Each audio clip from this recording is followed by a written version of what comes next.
Happy Hump Day, and welcome back, everyone, to Brown Bag Bets, powered by BETSPERTS. We are your daily dose of quick hit handicapping and sports betting picks. Finally back in the friendly confines of my own home. I'm Alex Christenson, and joining me as always, look at his BETSPERTS 2019 Cappers Weekend shirt. Look at that. That's a fun one. It's like a bet slip. That Yeah. was how we did it. That was pretty cool. So Mr. yeah, Molitor, back. how are you? Oh, I stayed up late talking to some people after the Calcutta. I'm excited. I'm probably gonna like the fact that my sleep schedule's effed now, maybe a good thing. Similar to the Aussie Open, we have, overnight golf instead of overnight tennis. This is always a little bit, you get used to it with tennis because it's like there's European, there's the Asian swing, you have all kinds of this. But with golf, it's not that often. So, yeah, the Open is going to be a little different. I will be adjusting my sleep schedule accordingly. But like I said the other day, I do like that the rounds are over and I have all afternoon to kind of pick through the next round's daily plays. Although like it does not afford you any leeway as far as tomorrow. If you are in a one and done, if you are in DFS and you've reserved a spot or you have a lineup you're not 100% sure with yet, really maybe like set yourself an alarm because some of these tournament people that wake up early enough, and I get up at like 5 every day, like almost any tournament in the US, if I'm up at 5 I can still get a one and done or a DFS lineup in. This is not the case this week, so really really double check that shit because this stuff golf starts in like 5 hours or something. I don't know, I'm not 100% sure on how It's not quite that soon. the time zones exactly work, but golf starts soon. So yeah, I'm pumped. NBA playoffs go on, the NBA finals go on. Really good golf tournament, not great tennis tournaments. Although Dan and I were discussing Newport off the air. Newport's kind of a fan favorite. Newport's fun. Newport's fun, but yeah, game number 4 tonight. Similar lines to game 3. We talked about this the other day, but we still have our boosted bet. You can get $100 down on this. That is the limit, but it is vig free, and it's basically Devin Booker. Will he make every free throw in game 4 or not? Will he miss one? And you can see my little head down there has picked no. I'm on the no. I will be riding that just math wise. I think we went over it yesterday. What was 72 minus 5, 67 games he played? Something like that, And yeah. he was perfect in 24 of them. So I mean, if you take the big sample like that, even if you throw in the playoffs, it's much more likely that he will have a game with a miss. So I'll go with the no. I'll ride the math. Obviously, it'll probably go like 5 for 5, but I hopefully wonder. the more he gets hacked, the better. So hopefully, I wonder if there's a way to play this on the prop markets too, like just play an Let's over point total, and hopefully he gets fouled a lot or something too. That's what I was thinking. I wonder, like, if we're in the finals now and you can find even free throw props. So take like his free throw attempts under and then play the no. So if he goes under, well, he probably goes perfect. At least you hit the under. If you lose your no. Conversely, if he goes over, there's probably a good chance he misses. Although I guess that leaves you with a weird Polish middle. It does leave you with a weird free throw Polish middle. I'm not sure I like any of this now. I'm scared. Although ideally he goes like I think one, there's a way to cover this off. yeah. Well, ideally he goes, and it's yeah. Again, it's $100 prop bet. Don't overthink it. I'm gonna ride the no. Did you have any plays tonight, or are you gonna be live betting the game? I think it's just going to be live betting, and I'm still really confused by this particular line. I know that there was a huge adjustment. Game 2 in Phoenix, we were looking at the Suns -5, almost 5.5, and then they go to Milwaukee, and we close around Bucks -4, -4.5. We're looking at a 9-10 point adjustment, and they open this line exactly the same, which generally they do. Whenever the previous line Yeah. closes, that's basically what the opener is going to be. And I'm still kind of perplexed. I mean, maybe this is the first series in the history of the NBA, Andy, where home point is worth 5 to 6 points per game. I don't know, but that's kind of what the market's telling us. And I mean, we saw last game the Bucks covered every single number you probably could have bet on the Bucks. I think got covered. I thought about maybe doing that again tonight, but I mean, I don't think Phoenix is going to kind of, not that they quit in the fourth quarter, but they really sort of took their foot off the gas there. Yeah. I'm going to watch the first quarter, kind of see how things shake out here. Again, I've been trying to bet unders this series, which luckily I didn't do last game. So we'll see how that goes. But I think I'm going to try to accrue hopefully some live unders if they have a fast start here, and then just look to see, is Milwaukee making shots? Because if they are, then maybe go in and try to back them. Conversely, if if Milwaukee looks a little out of sorts, maybe we get some nice plus money on Phoenix. So Sure. it's just too hard for me to figure out pregame. Yeah, and I mean, being up 2-0 is a lot different than being up 2-1. How you approach that second half, how you approach that fourth quarter. Like, yeah, they didn't roll over, they didn't give up, but they did those things eventually a little quicker than you would now with a 2-1 lead. So maybe a good second half to get involved live. I Yeah. probably will. I won't have too much here. Maybe some player props I'll play later. Just other people's stuff that's better than mine, because that's how the NBA works for me. I just play other people's things. I don't follow it close enough. Although I am betting, obviously the no. I want him to not make all his free throws. I'm riding with that. I'll be more interested this week, like I just talked about, in the golf. I might even have played a Barbasol play, which I'm just going to say it. I did make a Barbasol play. I played Seamus Power to win it. Somebody had him 5th favorite. He's favorite at some books. So Seamus Power bonus, not even on the screen. We're not gonna have a graphic for this. I just am throwing it out from my brain because I did bet this a little, something like 22, 24 to 1, I think, somewhere. So Seamus Power to win the Barbasol.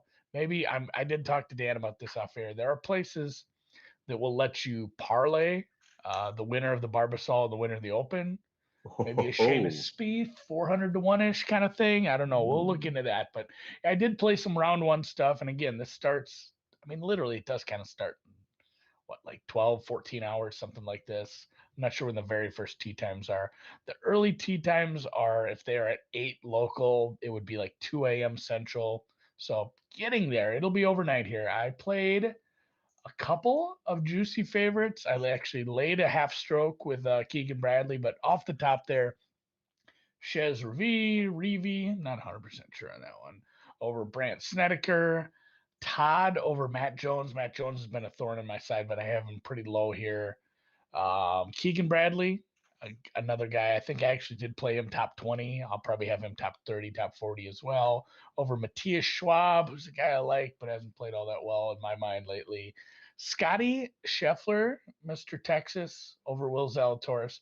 I'm not excited about Zalatoris in this one. I'd like to look at his 2 miscut prop as well. So might be fading him a couple different ways here. I have some full tournament head-to-heads that'll be out in blog form later this afternoon. Cantlay, guy I'm looking to back. Tony Finau might play well. I've had some people that liked him. I do not this week. So Patrick Cantlay over Tony Finau and Kuchar. It's Max Homa over the cheapskate, getting a decent price here too. Minus 105, actually the dog, because a lot of places put 20-cent lines on these. So Kuchar's minus 115. So I'm getting Homa as a dog here. I like that quite a bit. And yeah, Kyle says he thinks I'm making up some of these golf names, but you should have been there last time. Some of these guys who are in the Open, I have never heard of, like straight up Euro lifers or amateurs. So Bradley number, where was that found? I think that's a BetCris number. I'm gonna have to double check, but yeah, I found those this morning. Both of those probably in the offshore markets, unless it was Bet Online, one or the other, Bet Online or Bookmaker. I think for all of those this morning, and that's it for now. The Bradley, the Bradley number is, just in case you didn't only 6. see it on there, it is laying a half stroke. So this is not a straight up money line. This is, he has to win this. If they draw, you lose, because Bradley over Schwab is probably minus 135 in a lot of markets. And like I said, I will have a bunch more out later in blog form. If you want, you can see me shoot a fucking 55 last night on the course. Played very well. Couple eagle putts sunk. That's what you need to break a course record. Tennis. It's raining here. Noobs.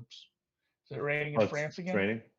I don't think so. It looks like they're playing today. We've got a bunch of stuff. We'll start again. I'm still not sure if this is Europe. I can't tell if Budapest is in Europe. I don't think so. I'm not sure. Or maybe it just decides. Maybe it depends on where you're from. But we'll start with a parlay here. There are 2 women who I like as favorites here. Anna Karolina Schmedlova is going to play Dalma Golfi. Golfi is a local player, very talented, a young enough comer, but I think a veteran like Schmedlova here is being underpriced at minus 185. I see some value. I've got that out to like minus 200. Now, Dan says Budapest is in Europe, but I don't know how he gets to decide that. I think Bulgaria is near. Is it Bulgaria? Hungary. It's Oh no, Hungary. I'm thinking of a wholly different Hung, country. He's right. It's yeah, definitely you're Europe. thinking of Sorry, Turkey. I think you're thinking of Constantinople. I don't know where I am Not anymore. what it's But called. anyway, Anna Karolina Schmedlova again. You can find her. Her money line's minus 185. So instead of laying the juice, going to put her together with Alexandra Sasnovich. Sasnovich playing Panna Udvardy. Udvardy, again, another player who's been in nice form, has been playing quite a bit, but Sasnovich just generally the more talented player here. I think, again, getting a little underpriced in her second clay match since grass season. Put the two of them together, you should get right around plus 150. Again, you could play these straight up if you want. They're good DFS plays, but, instead of laying minus 185 and minus 165 myself in matches where, again, I have it minus 200 and, minus 180 or so, put them together and we get a nice plus 150. So I like that. We'll start with a parlay, Andy. Mandy won the other day. This was a underdog we backed and won. What was her price in the first round? It's like plus 215, plus 220. It actually moved a Yeah. little against us. So if you waited, I think you could have got like a plus 230, plus 240 even. And yes, Miss Mandy Manella was a winner, a 2-1, a better underdog, and right back to the well. Is the market dumb, or you? I'm Alex, and I'm smarter than the market this week. That's generally what it is, Andy. I mean, that's what it is to be a professional bettor, right? Yeah. Mandy Manella plus 440 here. Again, I have this in like the plus 300 or so range. She is playing a very talented player. Tamara Zidansek is someone that I love to back on clay tournaments. She was a semifinalist at the French Open. Just a really talented player. But, Manella looked good to me today. She's starting to get herself into some form. And if, again, like I said last time we made this bet yesterday, if she continues to play like this, she should be again in maybe in the plus 300s, not the plus 400. So happy to take another grab here. Again, just a half unit at this big number because not really sure if she is going to continue to be in form, if maybe fatigue at some point is going to catch up. That is one of the toughest parts about coming back from injury, not just finding your ability to play tennis, but being in tennis shape. So with all that in mind, still like the number, still going to make a play here at about half unit against Tamara Zidansek. Yeah, 4-1. I'm in. I mean, I'm just gonna spend my other Manila money on this. Not all of it, certainly, because we won decent there. Um, this is her real name, the pride of Rockhampton, Australia, Storm Storm Sanders. Sanders. One thing, I'll have Dan start putting the full name there just for fun.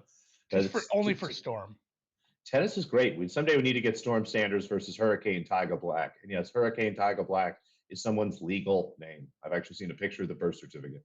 I think her sister's name is Lightning or something. Her parents were very creative. But Storm Sanders here, again, a young player who has been great value this year. She has really stepped up her game and is, really on an ascension curve above and beyond anything that we've seen from her before. Happy to back her at even money against Nurio Arisas Diaz. Diaz, a player, I think, getting a lot of credit for her good run on clay here. She didn't really do much during the grass season, kind of played some smaller clay events. And I think the market is still just kind of following that and looking at that versus we're in Prague here. We're on hard courts. This is not clay. This is not where Perez Diaz is generally at her best. So happy to take Storm Sanders here at even money. I have her up to minus 125, almost minus 130. So a nice edge here for me. I'm in on all this. I kind of have the shakes. Like I'm not a full degen, but we haven't been betting a lot lately because it's hockey was over. I had some hockey futures. I was laying puck lines in a bunch of those. I don't get too deep into baseball. Obviously basketball is pretty much done. Baseball took a hiatus even though from anything I wanted to do there. So I'm probably in on all that tennis today. And today marks the day. It is Wednesday, right? I didn't do this a day earlier or something. No, it is Wednesday. It's Wynn Total Wednesday. I'm going to start getting more into it's football time. It is It time is. for It's great. football. If you follow the deep dive, we've already done one preview. We're going to be doing another tonight. I'm not going to get too in depth on these because obviously we do like 45 minutes on each team once we do the deep dive previews. But my first one outside of the Raiders, I did fade the Raiders already. Maybe it's all the West Coast teams I'll be against, but Arizona Cardinals. Shop around on this. You can find some closer to minus 110, minus 120 on the under 8.5, but anything in that range or under 8 at a plus number, I've set their wins around 7.2, 7.3. There's a lot of reasons to hate the Cardinals, especially if you watch the second half of last season. It's like a couple teams started to figure them out, and naturally, one of them was the Patriots. The Patriots figure people out all the time, no matter how bad that team is. They still have a very smart coaching staff, and it was just downhill from there. Everybody just dropped into this zone.